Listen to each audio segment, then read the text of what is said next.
Amis fermiers, amis fermières, bonjour, bienvenue à la ferme, bienvenue sur Cocotte TV. Aujourd'hui, je vous présente un casque qui sera présenté à l'aide de Monsieur Bubble, la petite tête en verre soufflé, qui nous provient d'Inwin, qui nous a généreusement été donnée, et en cela nous les remercions. Alors une petite tête qui nous aidera largement lors des présentations pour maintenir le casque, et qui accessoirement permettra de le ranger en attente de test sur le bureau, ce qui est plutôt sympathique. Donc, le casque présenté aujourd'hui nous provient de chez Razer. On va retrouver les trois têtes de serpent. Il s'agit du Kraken que nous avons déjà testé en version 2.0. Ici, nous attaquons la version ultra haut de gamme, dite Forget d'édition. Ultra haut de gamme tant par le prix, 299 €, que par les matières employées, beaucoup d'alu et de métal à tous les étages et un sky d'extrêmement bonne qualité.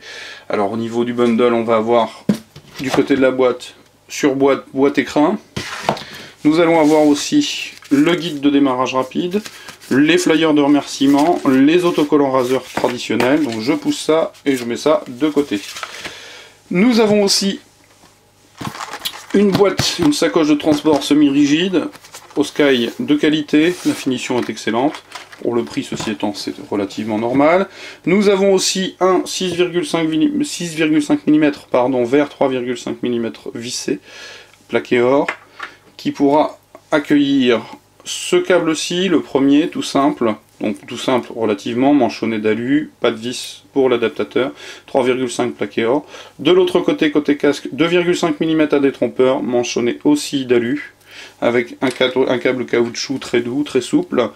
Un autre câble à destination des smartphones, donc on retrouve les 3,5 mm vissés, 2,5 mm à détrompeur, manchonnage d'alu, avec une petite télécommande en alu, qui a une unique fonction, c'était celle de décrocher, et derrière le petit trou, le micro, puisqu'il pourra normalement s'appareiller correctement avec un téléphone portable. Alors, le casque en lui-même, bien vous le voyez, je vais le retirer du stand-up, un casque vraiment à la finition exemplaire, pour ne pas dire exceptionnel. C'est certainement le plus joli casque que j'ai eu entre les mains depuis un certain temps. Alors vous retrouvez de l'alu, un sky de très bonne qualité, limite cuir. Alors j'ai mis le nez dessus pour être sûr que c'était pas du cuir, et normalement ça n'en est pas, mais admettons que j'ai un mauvais odorat, je pourrais me tromper. Alors donc je disais, un arceau très large recouvert de sky, badge Razer, sur l'intérieur un sky très très doux avec une mousse toute souple, les coutures sont masquées. Donc vraiment la finition est exemplaire, il n'y a rien à dire. Des parties métalliques au niveau des réglages, les réglages sont eux-mêmes métalliques, gradués laser sur l'extérieur, usiné intérieur, avec le fil qui passe parfaitement dans un canal. Donc comme vous le constatez, il est pliable, donc idem ici, les pattes sont en métal, l'arceau est métallique, la coupelle est métallique, le mèche est métallique, bref du métal à tous les étages, il n'y a peut-être que cette partie-là qui est plastique, et la coupelle intérieure, mais on ne la voit pas. Sur l'intérieur, on va retrouver une mousse recouverte d'un sky très très doux, mousse toute souple, une petite tôle acoustique au fond. Donc vraiment un casque à la finition exemplaire. Maintenant, au niveau de la technique, que puis-je vous en apprendre?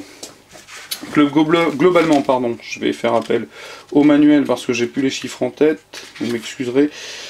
Alors, nous avons donc un spectre couvert qui court de 20 Hz à 20 000 Hz sur une impédance de 32 ohms, 100 dB à plus ou moins 3 dB, et ce sera à peu près tout. Pour les autres chiffres, je vous inviterai à venir lire le test écrit. Je peux vous en parler puisque je l'ai déjà testé. Alors malheureusement, bien, je vais être assez dur. 299 € c'est une somme, et à cette somme-là, on doit normalement être irréprochable en restitution et en écoute musicale, et ce n'est pas le cas. Non pas que ce soit fondamentalement mauvais, ça serait un peu dur, mais bon, à 299 €, le compte n'y est pas, tout simplement. La ligne de basse est assez grondante et trop dynamique, presque rebondissante, c'est pas forcément très agréable, et surtout, la tonalité est un ton en dessous de façon permanente, ce qui fait qu'il est assez sourd en termes de restitution, c'est pas ce qui est le plus agréable, et c'est bien dommage parce que côté médium il est plutôt sympathique, côté aigu c'est un poil plat, manque un peu de finesse et de subtilité, mais globalement on va dire le spectre médian et haut est plutôt pas mal, et globalement je crois qu'il est un peu trop grondant finalement pour être vraiment pour aller rivaliser avec les meilleurs. Alors ça c'est sur l'écoute musicale. En jeu ça se passe bien mieux, évidemment, la ligne sonore est plus simple, l'environnement est plutôt bien restitué, mais bon, voilà. Ce qui est dommage, c'est qu'à 299 €, c'est un des plus jolis, à mon sens. Je vous l'aurais volontiers conseillé, mais malheureusement, le compte n'y est pas au niveau de l'écoute musicale, et ça, c'est mon plus grand regret, parce que je le trouvais vraiment réussi, il n'y a rien à dire. Maintenant, ben, malheureusement, le compte n'y est pas au niveau sonore, et c'est un peu dommage. Donc, je vous invite à venir lire le test écrit qui paraîtra très prochainement sur cocotland.com. Je vous souhaite une très bonne journée en notre compagnie, et je vous dis à très bientôt. Au revoir!